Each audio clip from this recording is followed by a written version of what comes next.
Other shows we have for you to enjoy at myclassicradio.net. The Avengers was most certainly not a household name in South Africa prior to the radio series. With no national television service until 1976, the mechanism simply was not present in the country to show television programs to mass audiences. While many other countries reveled in the filmed adventures of John Steed and company, South Africa was not equipped to join in the fun. The series took Britain by storm and made a major impression in the American markets, being that greatest of rarities, a British series given a network transmission slot. However, as a filmed series, rather than a videotaped one, The Avengers was able to gain a modicum of exposure in South Africa through film rentals. Come and listen at myclassicradio.net. The Columbia Broadcasting System and its 217 affiliated stations present the CBS Radio Workshop, radio's distinguished series dedicated to man's imagination, the theater of the mind.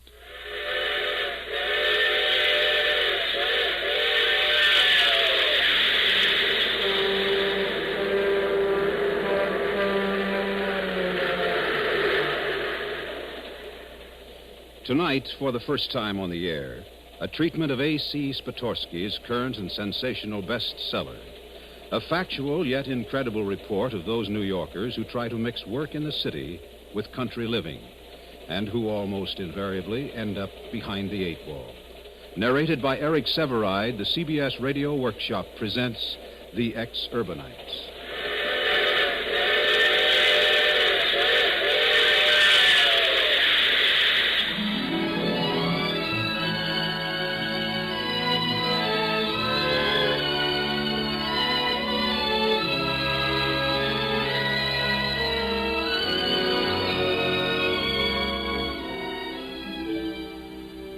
This is Eric Severide. Since The Exurbanites became a bestseller, it has been called terrifying, hilarious, penetrating, savage. What you will call it depends entirely on you. But you can be sure of this: whoever you are, wherever you live, The Exurbanites will strike home to you.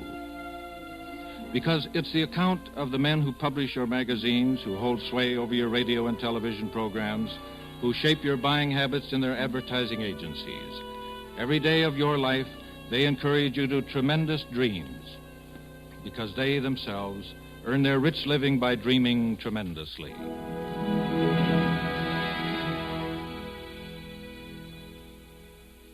That sunshine. Man, where did you find sunshine like that? You like it, Fred? Well, this is the greatest you've ever painted, Pruitt. The way that sunlight streams through the window, the way it lights the herbs in the window box, the way it touches the girl's hair, the way it dramatizes the can opener. Call me Van Gogh. No, I mean it, Pruitt. This is the best artwork I've seen as art director of this agency. It'll sell 1 million can openers or I go down with the Titanic. Who's the model? Well, who needs a model for the typical American housewife? Now, she's dream stuff, Fred, just like the sunshine. I painted this on a rainy day that would float the Titanic. You ready for the power lawnmower layout? Let's have her. Well, here she is. Call me Rembrandt. This hits me right here. This fellow. The way you've got his teeth clenched on that pipe. The way you've got him bending lovingly over those roses. The age of those gloves on his hands. The beat-up trowel he holds. Oh, that takes me back. Back to what? Park Avenue? To my father out in Michigan. That's the way he used to bend over his roses in the twilight. That same twilight that you've caught right here. He had roots, my old man had. Sometimes I wonder why I ever left Michigan. Well, for the same reasons I left Kansas. $25,000 a year and a choice of the best analysts? Maybe. But you still couldn't paint like this if you hadn't gone back to the soil. I beg your pardon. That place that you got in Connecticut. Trees, grass, land, roots. You've left New York and got yourself some new roots, Pruitt. Yeah, I sure have. Setting me back $500 to have them removed from my dry well. Okay, laugh it up. But I envy you that place, man. Every time I see you lucky fellas head for the country at the end of the day, I remember my father and his roses.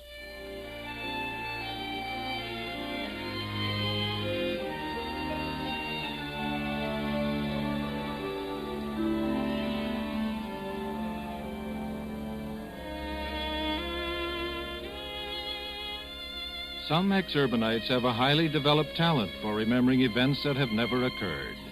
But Fred Northshield had a father in Michigan who gardened at twilight. Now, as an advertising agency art director, his dreams were of a vice presidency. But that night, in his spacious, comfortable, beautifully decorated Manhattan apartment, the dreams he had helped to dream for millions of American consumers suddenly took over. He was on the verge of becoming an exurbanite. Liz, where's the bottle opener? Right here, on the wall. That thing is a bottle opener? The magic handy open-all. Your agency ran a campaign that sold $2 million in 3 weeks. Well, how could I see it? There's no sunlight falling on it. Not right now. No, it's a cloudy night. Well, this kitchen has no sunlight even when there is sunlight. Every kitchen ought to have sunlight. Sunlight and herbs. Herbs? There's not a single darned herb in the window box. Well, actually, there isn't a window box. Every kitchen needs a window box with herbs. Just the most important ones, of course.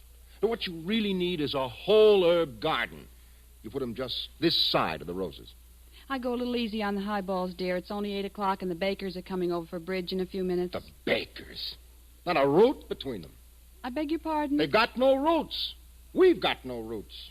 I see. Well, if it's roots you want and roses, I guess that means we'll have to move to the suburbs. Not them, Liz. Not the suburbs, house after house, just alike. I mean the real country. Out beyond the suburbs, and an hour from town by train. Grass, lots of it. Trees, all you want.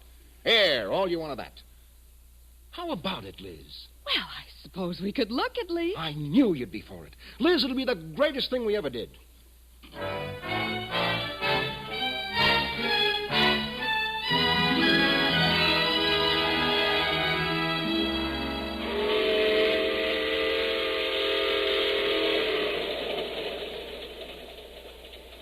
Thus, to the New Yorker, the country is that land that lies beyond the crowded suburbs, yet remains within 60 minutes train time of his office. This is a land of exurbia, ex meaning from, and urbia meaning the crowded city and its suburbs. In going to exurbia, he will find it already filled with men like himself, who are gainfully employed in the field of communications, radio, television, commercial art, magazine publishing, public relations, and the theater. In no other field is there more fantastic competition. They deal in ideas, and ideas alone. Tomorrow, someone may have a better idea. Tomorrow, they may suddenly find they are barren of ideas. They will be without a job.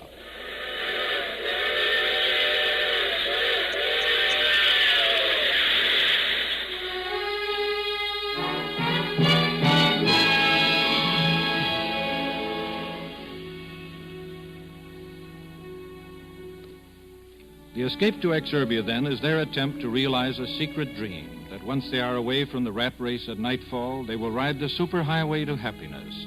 And so they begin to look for a place in the country. Try Bucks County. It's the only real country, Fred. Take a fast train from Penn Station, 1 hour to read a couple of chapters of a good book, and you're in Trenton, ready for real country living across the river in Bucks County. Bucks. Lousy, with beautiful old stone houses ready for a right guy like you to take over. Oscar Hammerstein, Dorothy Parker, Morse Hart, Bud Schulberg. They went to Bucks. You can raise black Angus, hens, pigs, pheasant. Or let one of the local men do it for you while you live off the fat of the land. Sleep all night with cows mooing in your ears. Real music. Bucks County. 1 hour by train and another hour's drive to any kind of land you can buy if your name isn't Rockefeller. Did they tell you about those new steel mills in Bucks? The new Levittown, thousands of homes just like on Long Island? That's country living? It'll be worse than Jersey 5 years from now. If you want old homes, people who really belong to the land... Ever been in Rockland County?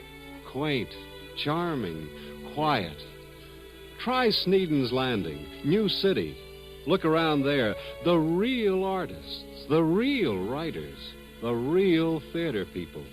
They're all in Rockland, and they leave you alone. Alone? Oh, don't be dreary, Fred. Rockland County? Haven't you heard of the Thruway? The new Thruway bridge across the Hudson?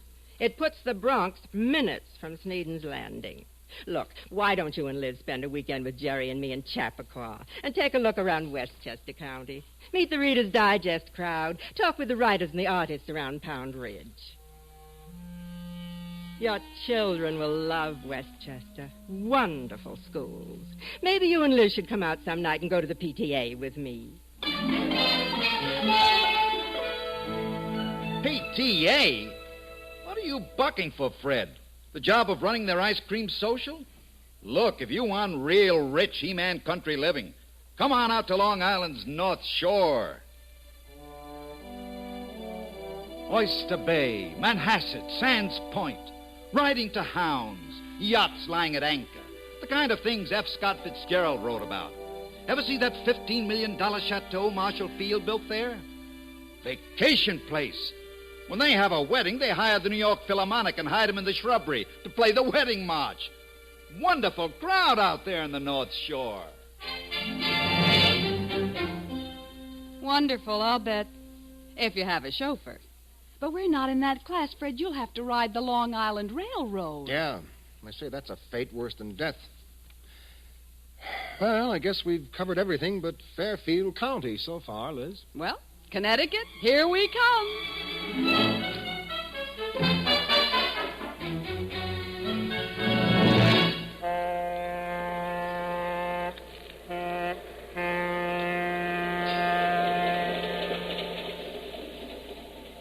In considering a move to the exurbs, it is inevitable that the departing New Yorker gives strong consideration to Fairfield County, Connecticut. To use a speech habit of its inhabitants, A, it is the most famous, B, it is the fastest growing, C, it is the richest in exurban manifestations.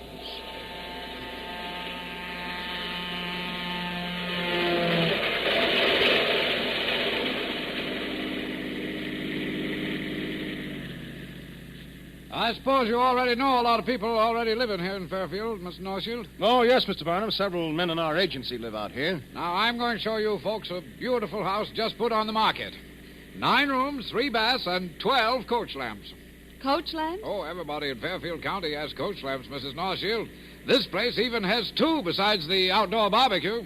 You realize what that means, Liz? We can cook our steaks outdoors every evening. What kind of heat does this place have, Mr. Barnum? Heat? 4 fireplaces, 4 beautiful fireplaces, and a whole acre of old trees you can cut up for firewood. What about a furnace or something? A furnace? I never thought to ask about that. We're busy out here in Fairfield. I suppose you know we've just about trebled our population the last few years. We're also the richest county in the nation. Even beats Amarillo, Texas. Oh, you mean something's richer than something in Texas? That's right, Mrs. Northfield. Why, advertising agency presidents and board chairmen are a dime a dozen. Mere vice presidents and account executives are just foot soldiers. Out here in Fairfield, you'll find the publishers of Life, Woman's Home Companion, 17, Look, Harper's Bazaar, American Weekly, and the president of Time Incorporated. And you'll find that... Did you say something, Mrs. Northshire? Before we drive much farther, Mr. Barnum, I'd like to ask one thing. Oh, yes, ma'am. How much is this house? $50,05. Well, what is that in English? $50,500. For 9 rooms? Well, that includes the coach lamps, the barbecue, and a beautiful bluestone terrace. But no furnace. Well, now, don't you worry about that furnace until you see the place, Mrs. Northshield. Oh, and I forgot to tell you. There's 2 cobbler's benches go with the place. They say everybody in Fairfield County has a Jaguar, a barbecue, coach lamps, and a cobbler's bench.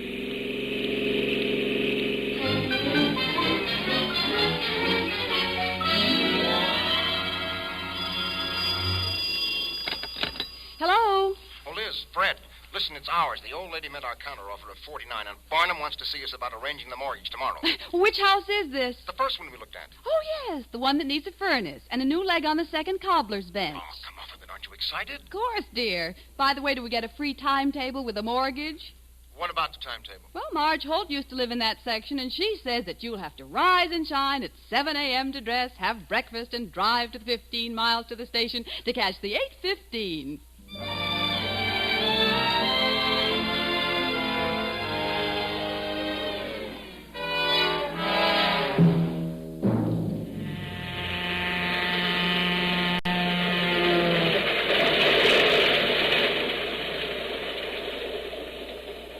I share this seat with you? Why, sure, of course.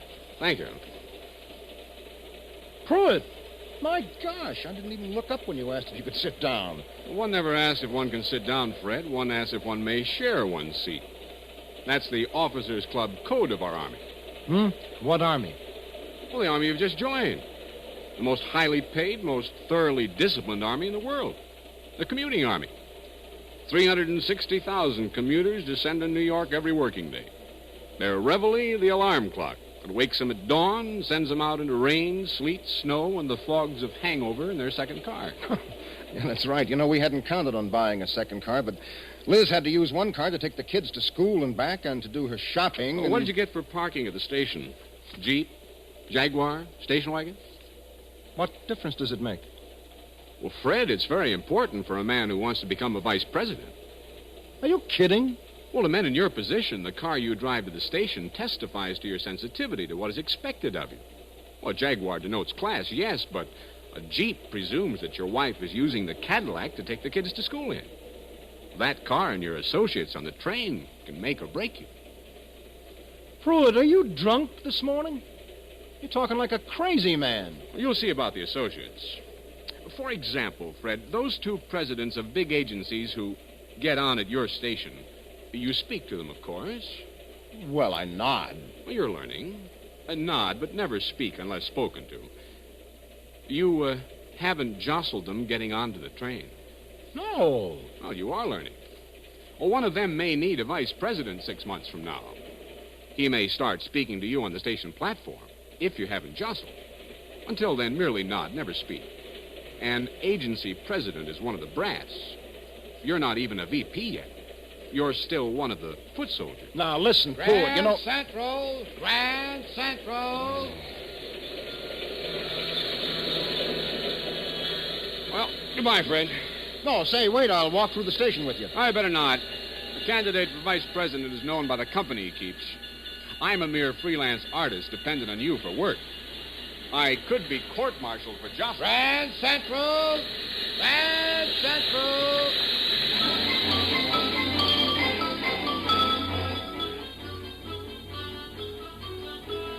Fred is a new Exurbanite, of course, but already he had learned that the rat race from which he has tried to escape now begins the moment his car appears at the station in the morning. It continues as he boards the train, nodding to lesser foot soldiers and to higher brass. It continues as he rides to his working day, and soon it is with him as he starts to leave the office. On your way home, Fred?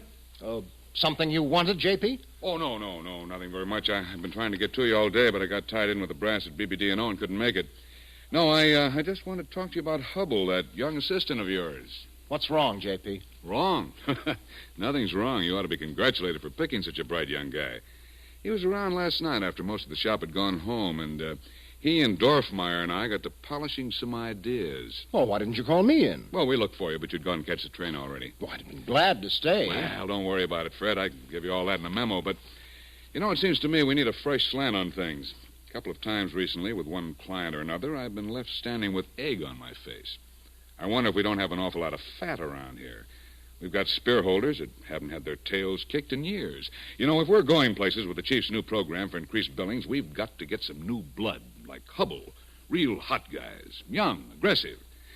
Fact is, I've been thinking of one young fella who's over at McCann right now. He, well, I'll sum this up in a memo, and we'll wax our skis together some morning. You better hurry and catch your train.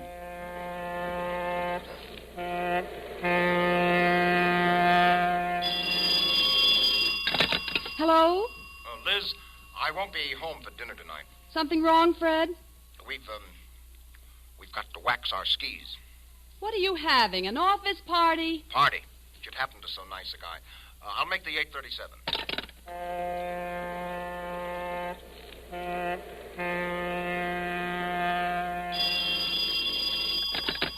Yes. Liz, I'm in Bridgeport. Bridgeport? I fell asleep on the 8:37.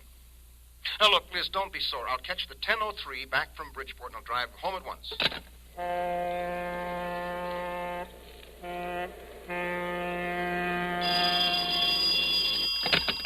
Hello. Liz, please, understand, will you? I got the 10:03 from Bridgeport, honest. You fell asleep again. I slept all the way back to New York. I'm going to put up at a hotel for the night. Say goodnight to the kids for me. Oh, sure. They'll be up for school in a minute or two.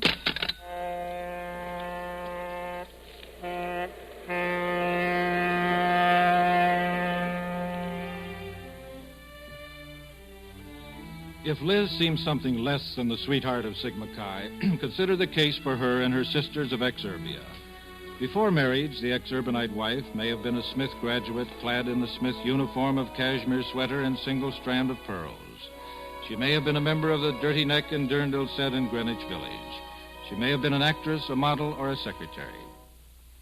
But whatever she has been, the Exurban wife is trying desperately to reestablish a common bond with her husband.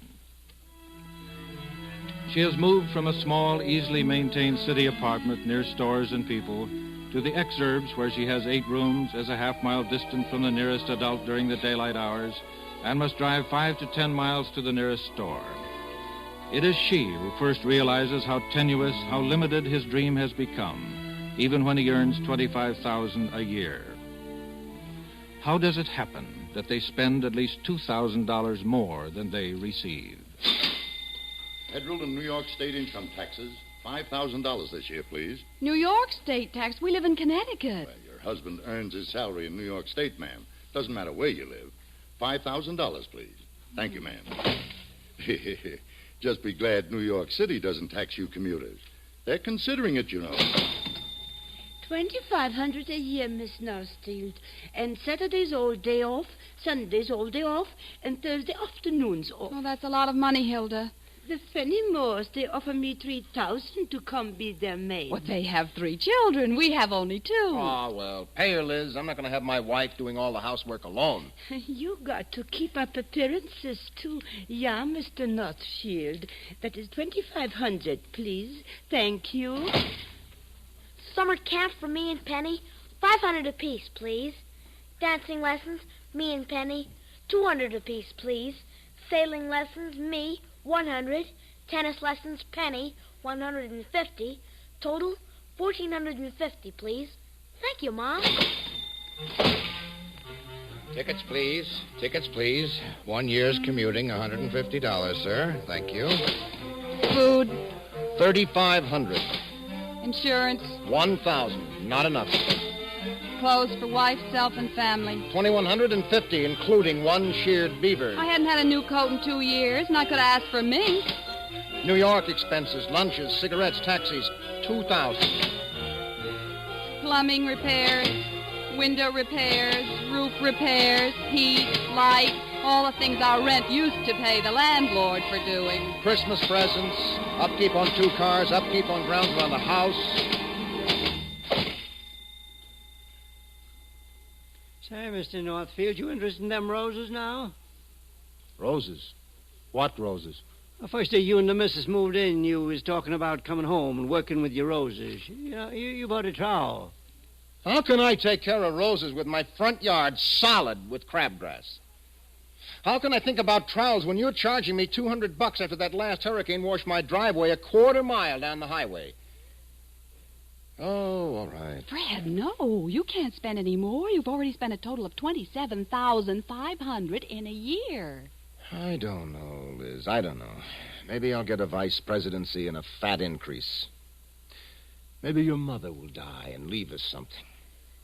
We're bound to break even sometime.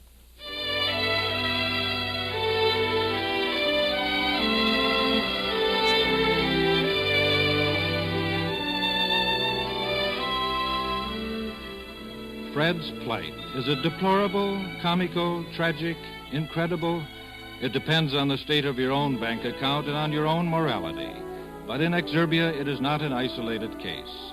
As a general rule, whether he lives in Bucks, Rockland, Westchester, or Fairfield County, or on Long Island, the Exurbanite consumer indomitably spends far more than he can earn. An Exurban lawyer, himself a counselor on tax and investment matters to other Exurbanites, estimates that around the time the high-spending Exurbanite makes $60,000 a year, he is beginning to make ends meet. Until then, it's murder. Why doesn't he get out, quit, Move to another place. Give up the rat race. I'll tell you why. Anywhere else you live in these United States, it's a matter of keeping up with the Joneses. Where we live, you've got to keep ahead of the Joneses. It's we who set the styles, mold the fashions, dream the dreams for the rest of the country. What we do this week will be done a few months from now in Lake Forest, in Santa Barbara, and on Philadelphia's main line. What we decree and talk about in our magazines will be picked up and talked about in Grosse Pointe and Seawickley and Beverly Hills. A month from now, 1 million matrons will be trying the 8-day wonder diet dreamed up by an Exurbanite woman on the 815. An Exurbanite woman with a natural size 10 waist. Several millions more will be quoting the editorial in Life. Teenagers from coast to coast will try to look like the girl on the cover of Mademoiselle. The man in the Hathaway shirt. The man from Schweppes. The jingle that put the words, "Don't be half safe," to the tune of the vulgar boatman. They all were dreamed up on the 815 and its counterparts. There isn't an advertising man, a writer, an artist, an actor, photographer. There isn't anybody in the United States with ideas who wouldn't give his shirt to crack New York.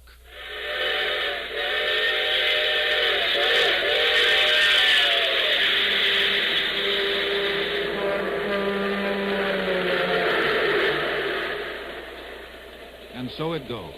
These Exurbanites come from all over the United States to New York with dreams of writing that great book, painting those great pictures, staging that great play. They find the world of the mass magazine, of radio, television, advertising, needs fresh creative talent for its own ends. The lure of the big money is irresistible. The money increases, the dream changes. Caught in the mesh of symbols which they purvey to the rest of the nation, the country home, the foreign car, the neatly tailored lawn, the power lawnmower, they become Exurbanites seeking to escape from one rat race only to find themselves in another. A few give up and paint those pictures or write that novel. Some even return to Manhattan where the landlord fixes the leak on the roof. The rest remain, their dreams limited by money, train schedules, and sheer physical fatigue.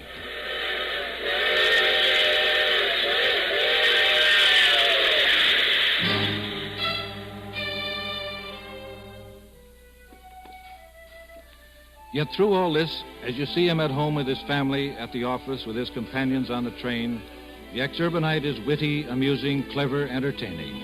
A man who is fun to be with and rewarding to talk to. Never vanquished, he now has a new secret dream of giving it all up to run a health resort for other broken-down Exurbanites, to own a country hotel or an antique business, or actually to farm his land and make it pay. Exurbia is full of these secret dreams. Meanwhile, he does the best he can at the difficult and exciting job of living. And the job he does is, under the circumstances, often remarkably good.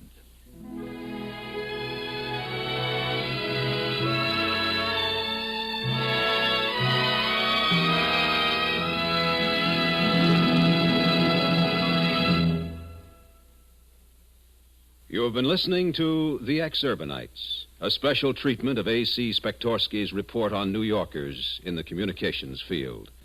Prepared by Charles S. Monroe, narrated by Eric Severide, and directed by Paul Roberts. The music was composed by Ben Ludlow and conducted by Alfredo Antonini. Featured in the cast were John Larkin as Fred, Jan Miner as Liz, and Joe Helgeson as Pruitt. This is Bob Hite inviting you to listen to the CBS Radio Workshop next Friday for The Enormous Radio by John Cheever. The CBS Radio Workshop is produced in New York by Paul Roberts.